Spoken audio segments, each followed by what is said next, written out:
Oh, howdy all, grab yourself a drink. It is time for some Path of Exile 1 discussion. Welcome to day 18 of Teaser season for patch 3.26 and the upcoming Secrets of the Atlas expansion. Today, we're going to be talking about some very impactful changes to the patch notes. Also, all of the 2020 gems have been revealed, and there's a few doozies in there as well as a few duds. So what I'm going to do here is not go through every single gem because a bunch of them were covered in the patch notes discussion video that we did, the massive live stream that you can have a look at if you want. But all of the brand new gems, I want to give some thoughts on those, including a couple that really stand out, and two in particular that make a build that was completely unplayable potentially quite interesting in the future. This is Spectral Throw of Trarthus and Spectral Helix of Trarthus. You won't use the two of these together, you'll use one of them alongside arguably the worst skill in the game in 3.25, which is, of course, Blade Trap of Greatswords. More on why those are a combo in a sec. Editing Gog here. I had finished recording this video, I was most of the way through editing it, and then I got a notification that Grinding Games had updated the patch notes at the end of the New Zealand workday. There are some terrible changes that have been added here that have decreased my hype for the league considerably, and that I am hoping end up getting revoked. Let's go through them all in order, with the second thing being the nasty one. Changes to the Horned Scarab of Glittering. This is the mythic rarity Scarab that is magic find based upon chain reactions of kills. So killing monsters in rapid succession ends up getting more and more stacking bonuses to item quantity and item rarity. At least in the past, that's how it worked. Now it's going to be a much larger increase to the amount of item rarity that it grants, but that is going to completely replace the item quantity bonus. There's another Scarab change like this. This, I think, is a perfectly reasonable change, and would certainly not be complaining about it if it was the only change here. However, we then have this section, Player Balance. Changed how additional party members scale the quantity and rarity of items that players find. We now drop 100% more of certain item classes like currency and gold, as they're valuable for all players, whereas items like armor and weapons scale at much lower amounts. The result of this is that when you're in larger parties, you'll see less non-unique equipment and more of the things you actually want. We no longer increase rarity per player in a party, but we do increase the number of uniques specifically. This will result in the same number of unique items per party member as before. Okay, so let's break this down. The current status quo is that if you've got a party of 6 players, you get 3.5 times as much currency as you would get in that instance if you were there by yourself. This ends up being reasonably fair / maybe actually a little bit biased in favor of solo play. It is the case at the moment that the optimal way, if you want to be one of the first 10,000 players to have Mage Blood in a league, you probably level as a group in the campaign because that is faster than leveling by yourself. But once you get solidly into endgame map farming, you probably farm things solo. There are a couple of things where it's actually beneficial to be in a group early on, particularly day 1 simulacrums, but most of the time, Magic Find and the like strategies that are done in maps, they tend to be done solo. That's because at the moment, there's a 50% boost in currency and gold per player beyond the first, and so you end up with 6 players, 350% baseline currency, split that out 6 ways, and it's not quite as good as what you would get if you all went in individually. However, what Grinding Games are planning to do is to completely invert that pendulum. So it's going to go from slightly favoring solo play to massively favoring group play. We're going to be looking at 600% baseline currency and gold in those groups with 6 players in them. What's the consequences of this going to be? Well, suddenly, those players are going to be able to outbid everyone else when it comes to purchasing Scarabs. They're going to be able to bid up the price of the rarer Scarabs to the point that they are uneconomical to use solo, and this is going to end up being a really substantial warping effect on the Trade League economy.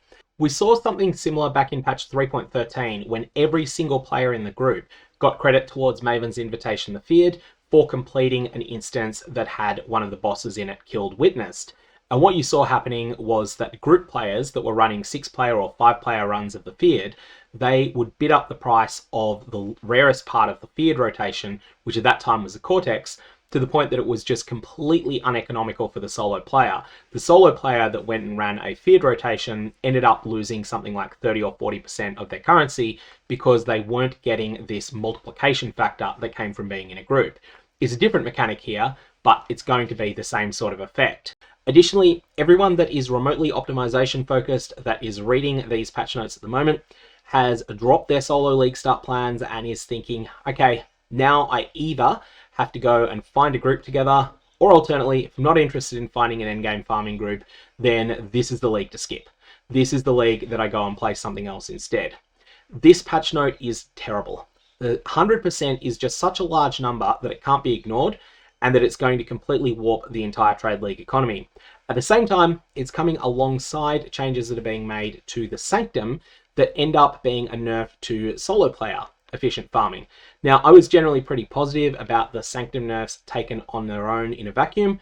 When we see it in conjunction with this, it's going to mean that instead of it being Sanctum players that are warping the economy by bidding up prices on items, it is instead going to be the party players who are going to be warping the trade league economy by bidding up prices on items.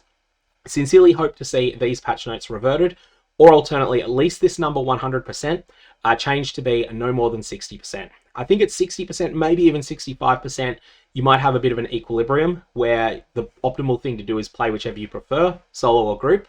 But anything more than about 70%, and the pressure to play in a group is overwhelming. Just like in 325, there was a significant economic pressure towards going and playing in the Sanctum, or a couple of other particular areas that were outliers there. So that's a really bad change. Let's talk about the other changes here.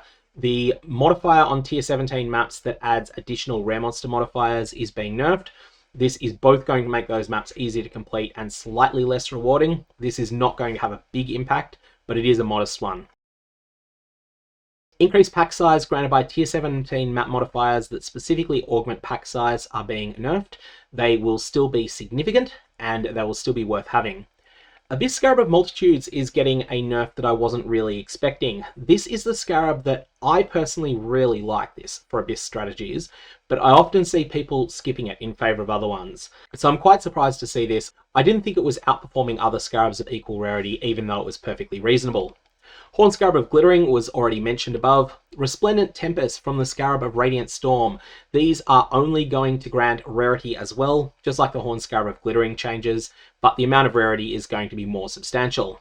Corrupted Growths in Crimson Iron Ore encounters are no longer going to work in conjunction with Titanic Scarabs. They're going to be normal rarity monsters, but I assume they're still going to be just as tanky as they were before, so they're meant to be a monster spawner rather than a reward source. And then we have a big change to altar farming. The existing modifiers that granted quantity and rarity of items found in areas from the Searing Exarch and Eater of Worlds influence altars, these are being changed into two separate modifiers: increased quantity or increased rarity. These are going to be pretty substantial, and I think it's going to mean that there's even more of a push towards running destructive play early on, but then that's going to mean that there's going to be an increase in the value and the demand of Eater of Worlds and Searing Exarch currency. This one is definitely going to be a noticeable nerf to, I'm not going to call it top 1% Magic Finders because it's going to be more broad than that, but it's probably top 10% players. They're going to be generating a lot less high-end items as a result of this. All in all, I'm not happy with these changes being made here. I think they are tilting the balance too far in favor of party play to the point that solo play is going to feel less economically viable and will feel punished. And ultimately, I think that there's going to be two reactions the player base will have. The first one will be to join up in groups whether they like it or not. The second one is going to be to try joining up in groups, finding out that they've got a whole bunch of performance issues because they don't have a top-end PC that's capable of dealing with the particle effects that having 6 top-end players are going to create, and they're going to end up dropping the league as a result. Possibly a third outcome as well, and that is an increase in the amount of leech arrangements.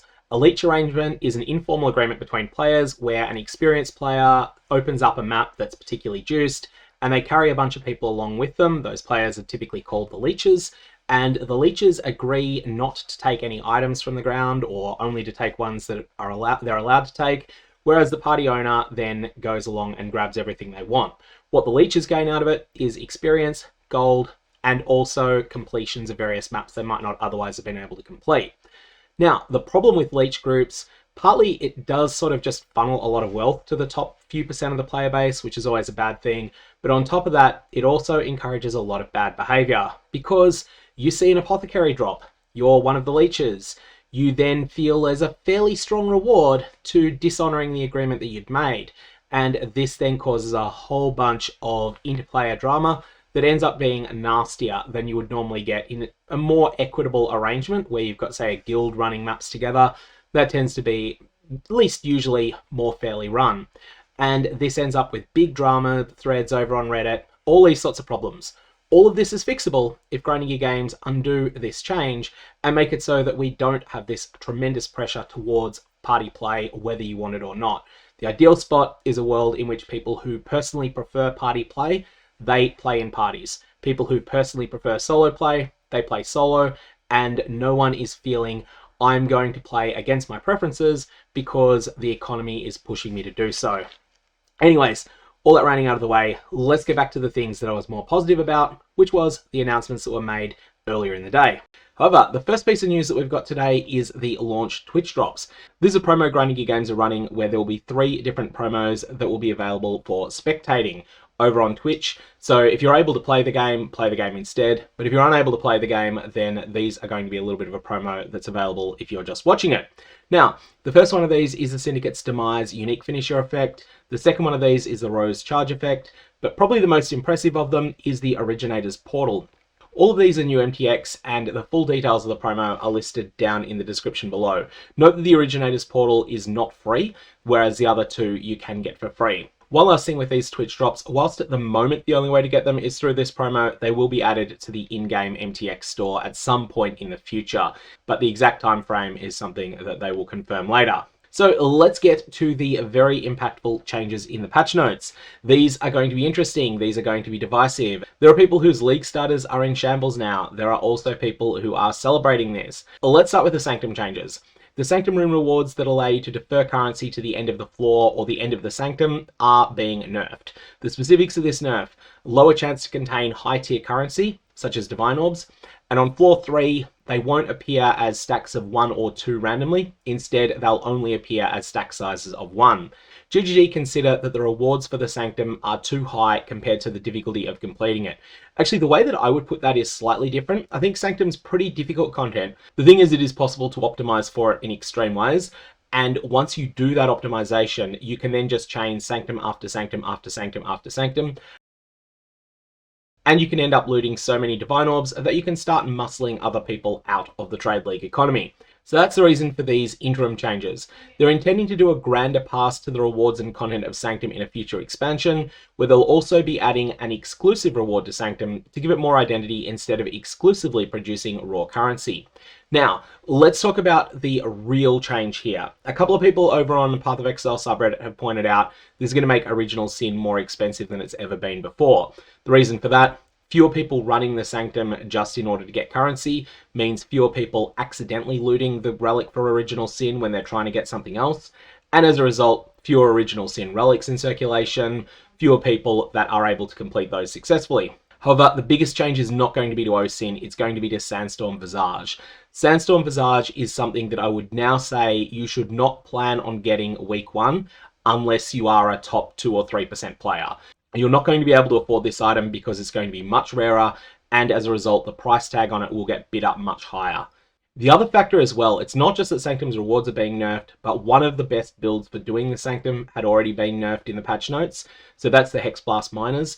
Those builds essentially don't function anymore. There are still other excellent Sanctum builds, for instance, Penance Brand of Dissipation, but they are different in playstyle, and they're also generally a little bit worse at the rest of the game.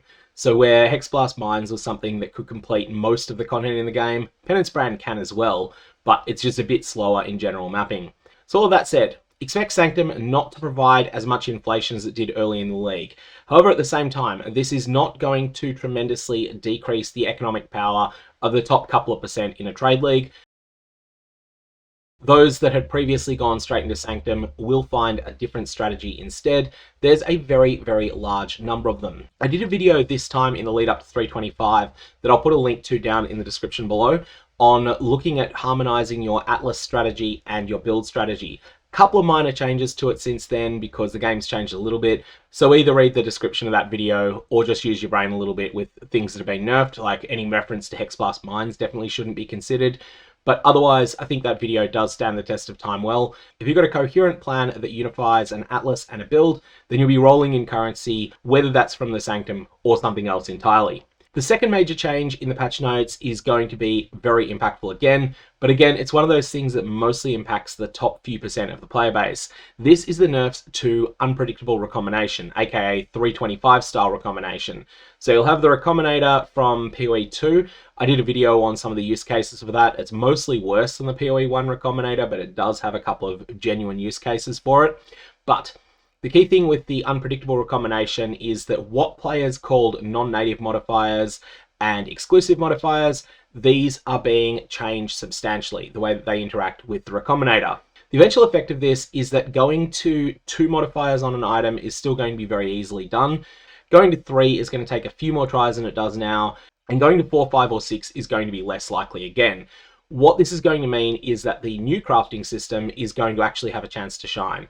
I thought the new memory threads crafting system was at risk of being dead on arrival because Recombination provides 6 times T1 items much more easily than the new system will. However, with these changes, the memory thread crafting system may actually be the best way to get items that just are general good stuff. And for things that are very precise, then this Unpredictable Recombination may end up being the way to go. But that's all going to have to be worked out over time. Essentially, 3.25 guides to Recombination will probably still work in 3.26, but they will no longer be as efficient or as optimized. Ultimately, this is going to have minimal impact on the gear that people walk around with if they invest 50 divines into a character. If you invest 500 divines into a character, then your gear will be meaningfully worse. And if you invest 5,000 divines into a character, the nerf will be bigger again. Let's go over to the new gems. So firstly, we have Chainhook of Trarthus, and this one has me asking a lot of questions. Firstly, it says that it does 393.1% of base damage, which is reasonably high for a skill with attack speed of 120%, especially one that can hit up to 9 targets in range. Does this hit once when the chains are added to the enemy, and once more when the chain is broken? I suspect the answer to this is no, but this is going to have to be tested in practice. It's also unclear what it is that breaks the chains other than you exceeding 6 meters away from them. And someone on Reddit had the funny idea of using Flame Dash of Return in order to manage to get 6 meters away. I think that'll be hilarious if it works. But what happens if you over-summon chain hooks? If you summon more than 12 of them, does that mean that the older ones break? Or does it mean the older ones just fade off without breaking? Don't know. This is giving me Exsanguinate vibes, except it's an attack Exsanguinate rather than a spell Exsanguinate. But just mirroring the vibe of an existing skill doesn't mean that it's good. Also though, it is just cool that you get a whole bunch of rage out of this. This is something that's flavorful and could be quite powerful as well. Next we have Heavy Strike of Trarthus. This has already been teased. It looks like it's quite good. Just keep in mind it requires a staff and it requires really weirdly rolled staves. The one piece of information that's new here is we know the quality bonus now, and that is that the scaling factor for increases and reductions of spell damage, this is equal to the quality on it. So it starts at 150% baseline, but then it gets an extra 20% from 20 gem quality. That's an answer as to what the quality does on this gem. Then we have Sunder of Trarthus. Now, this pays a big damage price compared to baseline Sunder. In exchange for that, it picks up some superior damage projection tech to what baseline Sunder does. It is able to turn. So when the wave reaches a target or terrain, it can restart aiming towards an enemy if one is in range. Otherwise, this is the same as baseline Sunder. Am I sold on this? The answer is no. I feel like the baseline damage of Sunder is really good, and it's one of the things that pulls you into using Sunder, but there are other slams that just have superior damage projection to it, and I don't know that Sunder of Trarthus' halfway house between the two is where you want to be. That said, definitely play around with this, see if it gets there. It's something that really needs to be seen in practice. How intelligent, for instance, is this seeking ability? That could be something that's a very big deal indeed on Sunder of Trarthus. And next we have the most exciting of them all, Bladefall of Trarthus. Now, some people are talking about this as though it is a physical righteous fire. Personally, I think of it more as a self-contained spellcast loop. It is draining 5% of your mana per second, but remember, this is a cost. This is going to get scaled up by a bunch of things, so potentially quite a large cost. It then just basically automatically casts Bladefall, targeting you over and over again. A volley of blades falls every 700 milliseconds baseline, and 2% increased volley frequency per 100 maximum mana on your character. Now, as with things that increase frequency, scaling this up to 100% doesn't mean that the time scales down from 700 milliseconds to 0. Instead, it means that every second of real-world time counts as 2 seconds of real-world time for the purposes of how quickly you fire off volleys of blades. And so if you have 5,000 mana on your character, then you'll have 100% increased volley frequency, and that's going to mean that you'll have twice as many volleys falling. If you manage to get 10,000 maximum mana, then you're looking at 3 times as many volleys falling. Editing Gog here with a fun fact. Whilst this says that it's going to fire off a pulse every 700 milliseconds, it's probably actually 726 milliseconds as a result of the server frame cooldown, the server ticks that are present in PathOfExile 1. This is basically a hard limit that things can only occur, at least most things, in multiples of 33 milliseconds. What this means in practice is that the amount of mana that you need in order to decrease the activation time of this skill is not actually going to be quite as straightforward as what we were discussing before. There will be breakpoints. These breakpoints will be studied if this skill is good, but if this skill is not widely considered good, then you're going to want to do some mathematics on it yourself in order to make sure that you're not stacking a whole bunch of mana that isn't benefiting your character. So it's not going to be the case that going from 500 to 600 to 700 to 800 to 900 mana is going to be even gaps in the power of this skill. It will instead be big jumps that will take place in some of those particular breakpoints. Keep in mind though, that cost is enormous, 5% mana per second. This is going to scale up to ridiculous levels. There are a couple of interactions that are going to be very important to work out here. Firstly, how does this interact with Eldritch Battery? I'm not sure I want to use it with Eldritch Battery, but I do think that one could be interesting because you could keep the baseline effect of this on a character that doesn't have a very large maximum mana, pretty much indefinitely that way. Or, probably more interestingly, how does this interact with Lavinia's Spirit or Val Clarity, effects that simply cause your skills to cost nothing while they're active? I think I know how it works, but it will be really interesting to see exactly what that does in practice, because it could conceivably be something that you can keep going all the time. One last thing, this is going to cause blades to fall. If you are playing a build that links Blade Blast to Archmage support, then this could conceivably provide you with a massive number of blades that are clogging up the screen. And of course, you will then need to deal with all of the tremendous mana recovery issues that this is going to cause. Problems to solve with this skill, but a big payoff if you can. That's something I really like to see. After that, we have Sunder of Trarthus. So this is a one very big arrow skill. This is something that is going to set off a wave of fire around, and it's going to apply a burning debuff to enemies. The impact of the arrow will also apply this burning debuff. So there's going to be a bunch of fire damage per second, but it's not a ground persistent AoE the way that Fire Trap leaves just bad ground there. It is something that is a property of the monsters that are hit by it when it originally strikes. It's also not an ignite, which is confusing, means it does potentially stack with ignites. Most things that scale ignites also scale generic burning, some things don't, so keep that one in mind. However, this is going to live or die based upon how quickly it propagates that wave of fire. So the base secondary radius is 3.5 meters. The way that I am reading this, it's firing one arrow that strikes everything at your central target and 1 meter aside from that. Then there is this secondary wave of damage that's projected over time out to 3.5 meters. It is going to come down to how long it takes for that 3.5 meter area to be hit. If that's quick, then maybe Sunder of Trarthus will find a home. If it's slow, then I think this skill is DOA. Also, it's asking you to do a bunch of weird things together on your character. You want to have a bow that is dealing fire damage over time, which is a kind of unusual combination. It's not something you can't make work, but it's something that's a little bit strange. There's a lot going on here. This is going to be a tough nut to crack. Siege Ballista of Trarthus, though, this is not such a tough nut to crack. This one is very simple, very basic, and does something akin to what Mines used to do for old Hex Blast. Hear me out on that. It's going to sound a bit crazy, but there is a reason for me saying that. So what Hex Blast used to have as a big weakness, this is the version of Hex Blast that existed in 3.25, had a tremendously high casting time, which made it feel really clunky to self-cast. When you used it with mines in 3.25, not going to apply in 3.26, then your mine throwing speed overrode the spellcast speed of Hex Blast. And that made it much better, despite the fact that using the mine supports resulted in doing a lot less damage per spell, because you could simply get more of them off in a time frame. Well, Siege Ballista of Trarthus does the same sort of general principle of overriding your attack speed, but does so in a very different way, because this is going to be a slow and monstrously big single hit.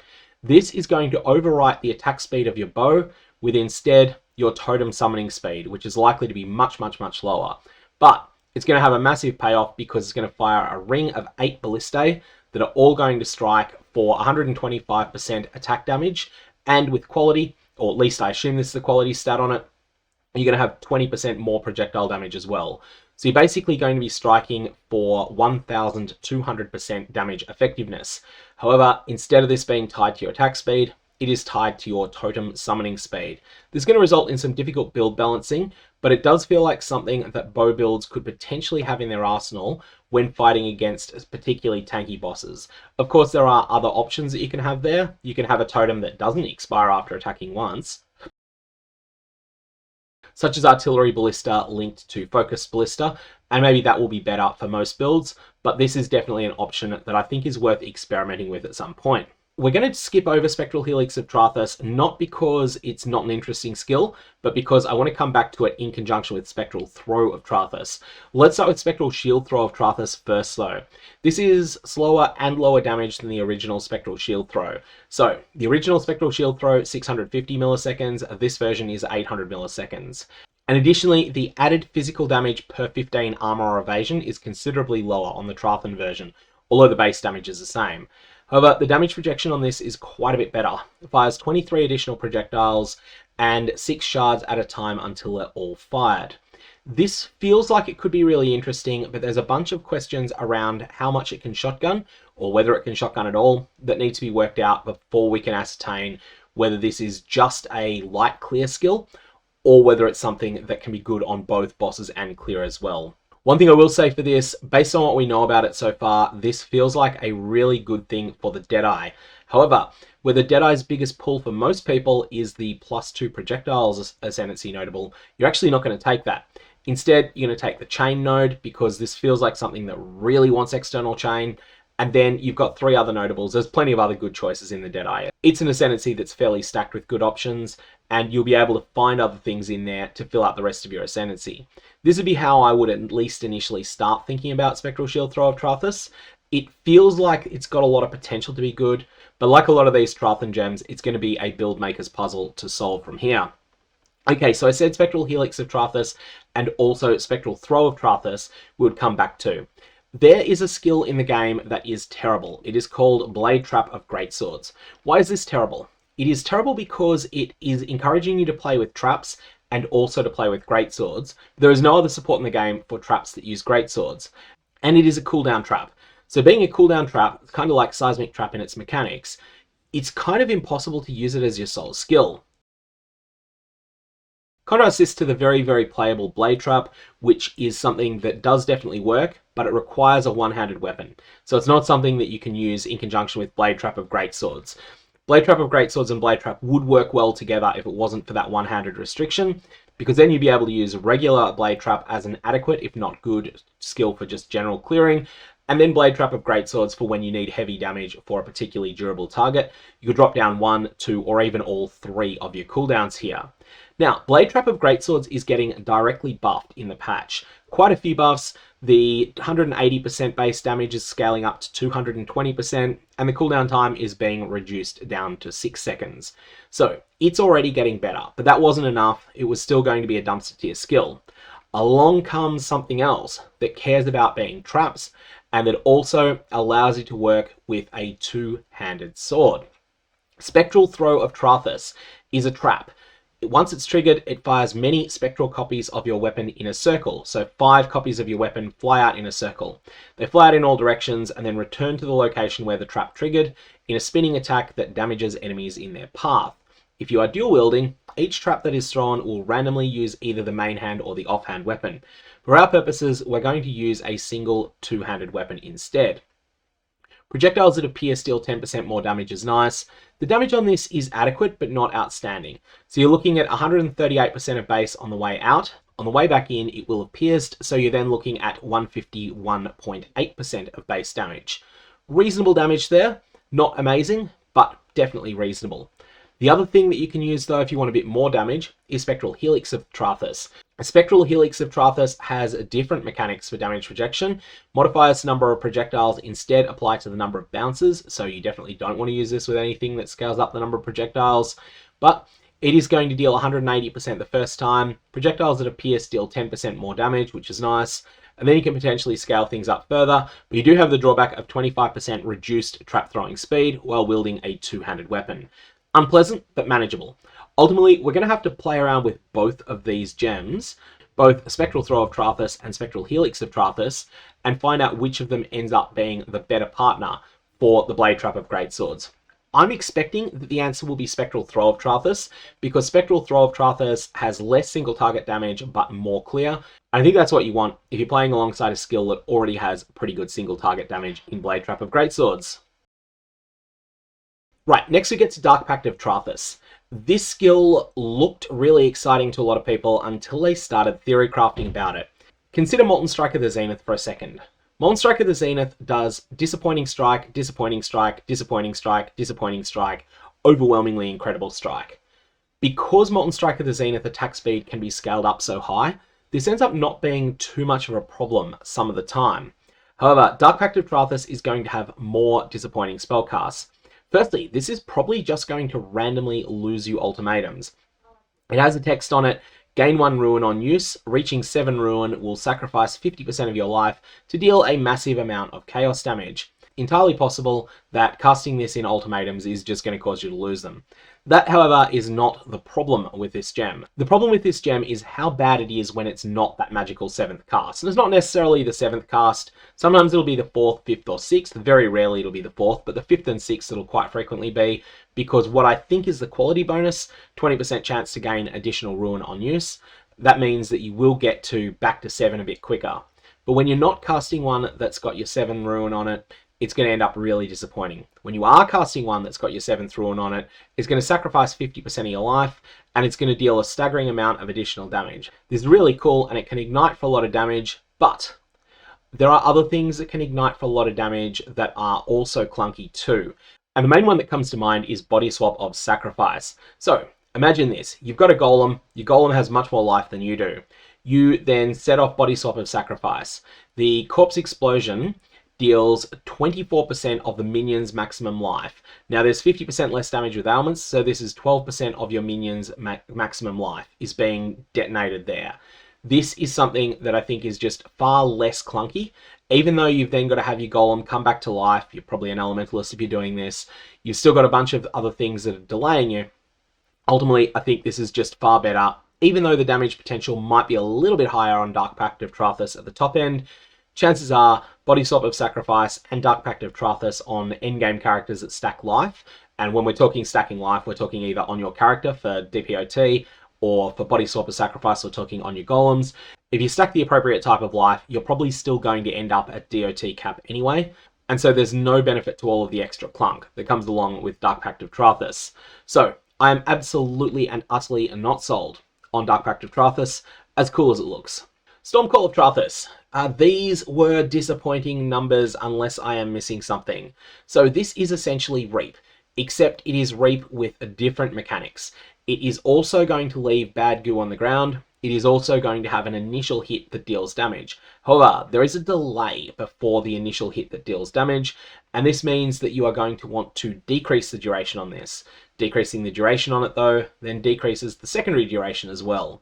So this skill is taking you in different directions at the same time. This could potentially be navigated if the payoff was great. However, these numbers are not fantastic. 235% effectiveness of added damage, 210% if we have a look over on Reap. Ultimately, I think Reap is just the better overall package. Reap has its other mechanics as well. Both of them, incidentally, cost life to cast. All in all, as cool as Stormcall of Trarthus looks, unless there is something massive that we're missing about it, it just looks like Reap but worse. Wave of Conviction of Trarthus. I discussed this when it was teased yesterday, or maybe it was the day before yesterday. I am not sold on it. It has a fair amount of effectiveness of added damage. We're looking at 520% because it's going to hit twice. It also has 15% penetration of elemental resistances, which is also solid. The reason I'm not sold on it, though, is that if it works the same way as classic Wave of Conviction, then the propagation speed is fixed, and modifiers to the duration of the skill will instead change how far it propagates. I do want to quickly clarify that this applies to duration modifiers. AoE modifiers do actually increase the propagation speed, but they're somewhat limited in PathOfExile.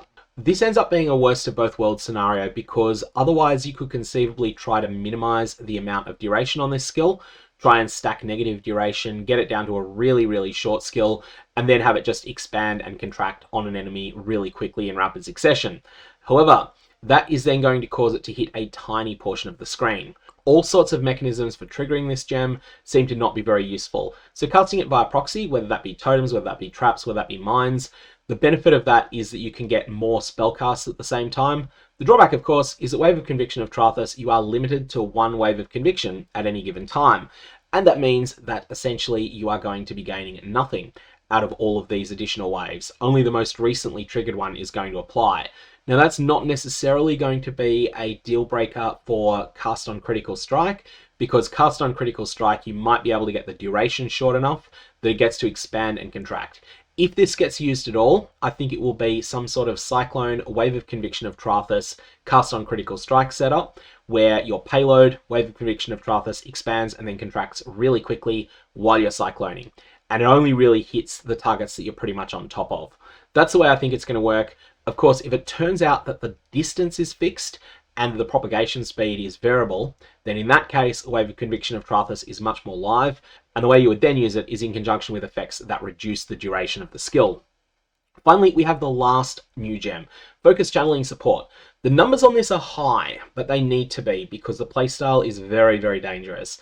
60% more damage is amazing. However, that is something that is going to take a substantial period of time to charge up to. All in all, I think this is going to be one of those gems that is a Path of Building trap. If you are optimizing to get the highest possible numbers in Path of Building, this is always going to be the right gem to use. However, if you're optimizing for the real world, where you probably cannot stop and channel a skill for multiple seconds at a time, then this is probably going to perform in a pretty disappointing way. I am very, very not sold on this gem. I think that basically it's per second is just too long a time. If it was instead per 0.3 seconds channeled or per 0.4 seconds channeled, even if those upper caps were lower, then maybe I'd consider using this. But channeling a spell is already an inherently dangerous thing. And yeah, sure, you're getting a bunch of extra damage. There will be times that this is fantastic. You can channel up your Flame Blast at a safe point in time, and then you can detonate it at exactly the right moment and be completely safe doing so. But those are going to be few and far between. And in the real game, I don't think this is going to find much of a home. Now, I don't want to go through every single updated gem here. There's a couple of things, though, that I do want to talk about while we're here. Definitely, please have a look at this page so that you can see what other changes there are. The vast majority of these are things that were in the patch notes. So let's start with Molten Strike of the Zenith. A lot of confusion about this. You'll see here that the old version, every 5th attack, projectiles deal 1000% more damage with hits and ailments, and that's being changed to 800%. Why doesn't this match what's in the patch notes? Well, actually it does. What's different here is that the patch notes talk about a level 20 0 quality gem, and this page is talking about a 2020 gem. So that 800% more damage with hits and ailments, that is 600 from the gem plus 200 from quality. The old version was 800 from the gem and 200 from quality. So that's the actual change that's going on there. It is losing 200 of this stat. It is not losing 400 of this stat. Shield Crusher the Chieftain. This thing is getting some pretty substantial buffs here. Not necessarily anything earth-shattering on their own, but we're looking at something like 20% more damage, at least the scaling based upon armor from shield, and also 10% faster attack speed. All in all, this is something of the order 30% more damage. This would not on its own be enough for me to call it out. However, there is, of course, the new Ring Enmity's Embrace that's being added. That has so much synergy with instant application fire damage that I feel that I need to mention it in conjunction with Shield Crusher the Chieftain. In fact, this is something that is on my radar as something I may conceivably respec into at some point during week 1 of this league, assuming I'm able to secure Enmity's Embrace and assuming the numbers that were teased on it end up being the real ones. The last thing I want to talk about is a Righteous Fire of Arcane Devotion. So we already knew from the patch notes, this is granting 24% more cast speed. So it's intended to be something that spellcasters can opt into if they want to self-cast spells as a way of just buffing the amount of spellcasting speed that they've got, which is something that can allow their playstyle to feel more fluid. Doesn't work with most damage over time spellcasters, or at least does work, but it's just not a very valuable stat to them. But for instant application builds, whether they're critical strike or not, this is going to be a substantial boost. However, there is also one very important new line of text that's being added here: requires mana. Those of you who are thinking I can use this in conjunction with blood magic, sorry, that's not going to work anymore. Righteous Fire of Arcane Devotion is intended to be a reward for solving a problem, not something that is a mandatory buff that every spellcaster has, and the game is then balanced around. If you can solve the problem that's caused by this fire degen, then you'll get two payoffs. You'll get the ability to inflict damage over time aura to enemies that are near you, but you'll also get this more cast speed bonus, and that's something that you can play around with. Anyways, that is the new gems, that is the changes to patch notes, that is day 18 teaser season. May your Varlorbs have interesting results, and I will see you around.